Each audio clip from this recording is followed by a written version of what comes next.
O patrono do Foro de São Paulo, Fernando Henrique Cardoso. Depois dele veio o petismo, 16 anos. Eles destruíram a educação. E agora vem falar do governo Bolsonaro. Assista esse vídeo, presta bastante atenção. Você vai entender aonde a educação do Brasil está. Então, o que aparece nas propagandas da esquerda, que domina a grande mídia, assessorias de imprensa das universidades? É isso, que as nossas universidades estão entre as que mais produzem artigos no mundo. Isso é verdade. Só que eles vendem quantidade como se fosse qualidade. A USP está a oitava melhor universidade do mundo. Isso é uma mentira. A USP ela não é a oitava melhor, é a oitava maior. Eu não tenho nada contra a USP, eu estudei na USP, fiz parte do meu doutorado na USP. Agora a gente tem que falar a verdade. Se a gente quer curar uma doença, o doente ele tem que ser informado da sua doença. É o que acontece na universidade brasileira. Ela está doente, muito doente. De fato, em quantidade, USP está em 8º lugar. Mas se a gente pega a posição no ranking de 2018, a Universidade de São Paulo está em 780, tá? Então, se você pegar a lista das 1000 maiores universidades do mundo e for passando lá no mouse, é uma experiência que causa dor. Você não encontra em nenhuma universidade brasileira. Você chega na 710, você encontra a Universidade Federal de Santa Catarina no ranking de 2018. Em algumas áreas a gente está caindo ano a ano em relação ao primeiro lugar do mundo, né? Quer dizer, o Brasil investe muito e apesar disso o impacto cai. Se for uma lista de 70 países, por exemplo, a gente está em 58 em impacto, né? E muita gente me critica e fala, mas você está comparando com a Singapura. Singapura é uma potência, todo mundo sabe. A Suíça, ou a Dinamarca, né? E a América Latina? Em que lugar a gente está na América Latina? Em que posição você acha que vai estar o Brasil? De 12 países. Antepenúltimo lugar. A gente só está na frente de Cuba e da Venezuela. Venezuela por razões óbvias, né, do desastre do país, né? E Cuba tem sido sempre o último lugar da América Latina. Então, não é porque a gente está comparando o Brasil com outros países desenvolvidos que nós estamos abaixo. Todo ano eu via assim, o anuário científico da Enciclopédia Britânica e via os prêmios internacionais. Nunca tinha um brasileiro. Tinha a cara da Zâmbia, da Serra Leoa, da puta que eu pariu, você tá entendendo? Do Polo Norte, tá entendendo? Da Antártida, né? Da Pinguim da Antártida, premiado, prêmio de física. Não tinha um brasileiro, porra. É produção que não serve pra nada. Pra mostrar a mãe, ó eu. Cada trabalho universitário devia ser aqui, ó. Mãe, ó eu. É isso. Agora, se a gente olhar para dentro da área de humanas, as sub-áreas das humanas, então a gente pode ver o ranking, por exemplo, sociologia. 43 de 46 países, é lá embaixo, né? Dentre os países que publicaram pelo menos 100 trabalhos em sociologia, o Brasil tem 43 de 46. Em linguística, o Brasil está em 20º de 22 países. Em história, 37º de 42. Antropologia, 42 de 45. E aí o grande fracasso mesmo, que é educação, né? A área de pedagogia, que é 53 de 54, ou seja, penúltimo lugar do mundo. A crítica que fizeram, que é o seguinte, é porque nossa língua é o português. O português é uma língua que ninguém lê, então tá bom. Então vou comparar o Brasil com Portugal. E aí eu verifiquei que em quase todas as áreas, tá aqui, ó. Isso aqui é o rank score. Olha, Portugal tirou 7, rank score, que vai de 0 a 10, nota 7. Brasil, 0,2. Linguagem. Portugal tirou 4, Brasil meio. Antropologia, 7, Portugal, Brasil 0,8. Direito, 7,6, 7,5, Brasil 0,2.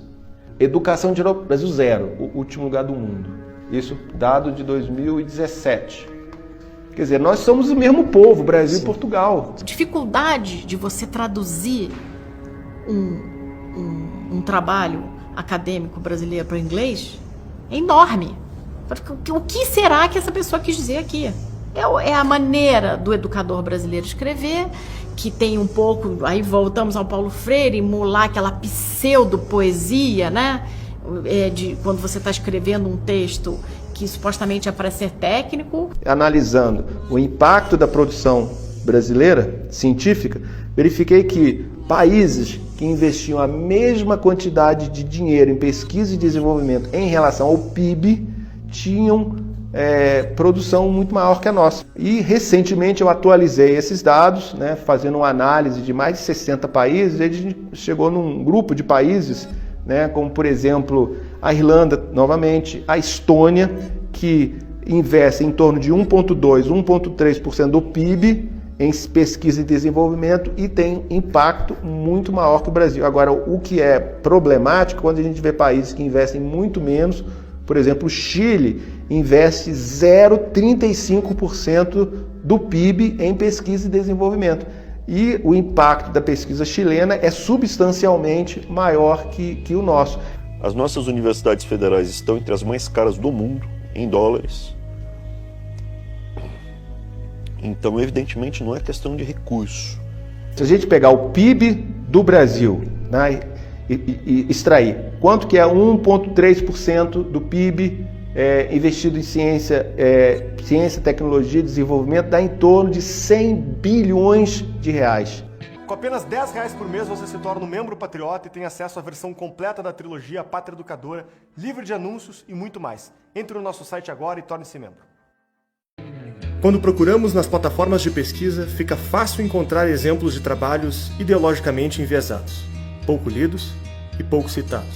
Muitos apresentam pautas que os brasileiros jamais imaginariam que foram financiadas pelo dinheiro público. Na Universidade Federal da Bahia, uma estudante apresentou uma tese questionando se sapatos têm sexo, referindo-se às metáforas de gênero de lésbicas de baixa renda. Na mesma universidade, outro estudante teve seu mestrado financiado para produzir uma pesquisa autoetnográfica, analisando a prática de sexo oral entre homens dentro do banheiro de uma estação de trem. O valor da bolsa foi de R$20 mil do dinheiro público. Na Universidade Federal de Juiz de Fora, um dos temas aprovados pelo mestrado foi Por onde andam os gogoboys de Juiz de Fora? A produção científica brasileira internacionalmente não existe. Ela simplesmente não é mencionada. Ninguém lê esta merda. E vai ler para quê? Para perder seu tempo? O prejuízo que as universidades dão ao Brasil são muito maior do que a corrupção, né? Você pega todos os roubos de dinheiro público, a universidade é pior. A linguagem academicista e romantizada esconde o vazio e a promiscuidade do financiamento estatal. Uma vasta quantidade de trabalhos acadêmicos vão desde categorias pornográficas até a relativização da pedofilia. Enquanto o sistema público privilegia produções acadêmicas que não contribuem com as demandas sociais, áreas de vital importância ficam em segundo plano. Uma coisa que me chama atenção é a quantidade de vagas destinadas para ciências sociais. Eu não estou nem falando da infinidade das ciências humanas, mas sim das ciências sociais. Aqui na Universidade Federal do Rio Grande do Sul, da onde eu sou egresso, são 100 vagas para o curso noturno e 60 vagas para o curso diurno. São 160 vagas por ano. E aí tu vai perguntar, pô, Conrado, mas que bom que tem muitas vagas, eu fico muito feliz também. O problema é que é discrepante em relação a outros cursos, por exemplo, engenharias, tem 20 vagas, algumas delas. Engenharia de alimentos, engenharia de energia, né? A gente questiona tanto a importância da energia hoje, tem 21 vagas. Engenharia hídrica, o Brasil, o maior recurso natural é a água, 21 vagas. Odontologia, noturno lá, 21 vagas. Até curso de fonoaudiologia, 21 vagas. Biotecnologia, 20 e poucas vagas. Biomedicina, 20 e poucas vagas. E aí nas ciências sociais nós temos 160 vagas. Por que disso? Na minha visão, a parte mais triste disso é que entram 160 estudantes a cada ano e se formam muito pouco. Na proporção da formatura das ciências sociais, tem diversos cursos junto ali, relações internacionais, história, filosofia, ciências sociais. No ano passado se formaram 60. Não só das ciências sociais, de toda a gama das ciências humanas. Só 60. Desse universo geral que a gente conta aí, com quase 500 estudantes que entram por ano, 10% consegue chegar no final, dentro de uma seriação. O que me choca nesse ponto também é saber o porquê disso, porque é dinheiro alocado. Quem são essas pessoas egressas que saem dali? O que eles fazem? Que ponto que eles trazem pra gente, pra nós enquanto nação? Afinal de contas, a universidade pública é dinheiro público. Na minha visão, o que a gente tem ali é uma grande manutenção dos partidários da esquerda. Porque eles estão estudando, nunca se formam, recebem bolsas, o investimento é maciço nesse setor e estão formando professores que fazem a continuidade desse pensamento.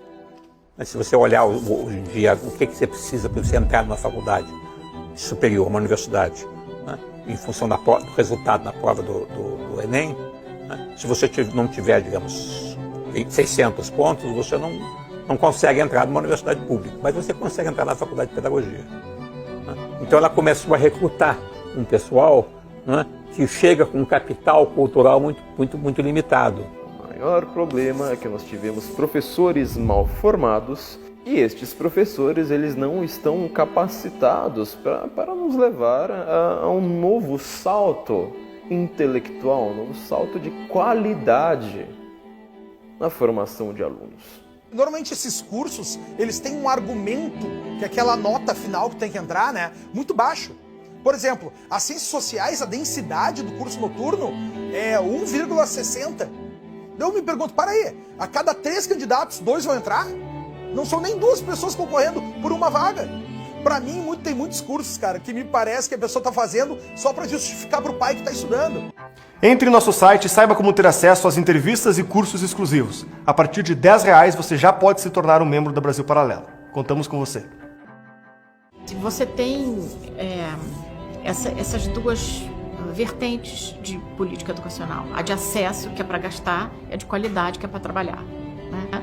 Mas percebeu-se que dar mais diploma tinha ali um benefício político importante, né? Alta população jovem no país, muitos eleitores, muita gente, as famílias dessas pessoas, primeira geração. Então, o apelo político de você mandar as pessoas para a universidade é brutal. A gente viu no que deu. Então, quando você fala mais matrícula, você tem gasto com infraestrutura, inauguração de escola, aumento de matrícula, etc. Gasto com contratação. Então, os professores gostam dos sindicatos mais ainda. Né? Gasto com material, editoras, etc. Então você gasta mais e todo mundo fica feliz. Então abrir escola é algo altamente populista, né? Você pode abrir escola, dizer que está atendendo o direito à educação e não ensinar nada. E essa é a história do século XX no Brasil, do final do século XX, né? Depois da Segunda Guerra, quando a gente teve os movimentos pedindo por mais educação, o que o governo brasileiro, no seu conjunto, em todos os seus arranjos, deu para o brasileiro foi matrícula. Você abre um monte de campos, dá emprego vitalício com segurança para não sei quantos mil professores, né? Sem nenhuma cobrança de qualidade. E tem, por outro lado, um apelo que chega a ser pecuniário, porque quanto mais professor trabalhando em universidade federal, mais contribuição sindical você tem, mais contribuição para o partido você tem. A opção, obviamente, de um governo que tem como uma das principais bases políticas o sindicato docente, nunca vai optar pela política de qualidade. Isso é um dado.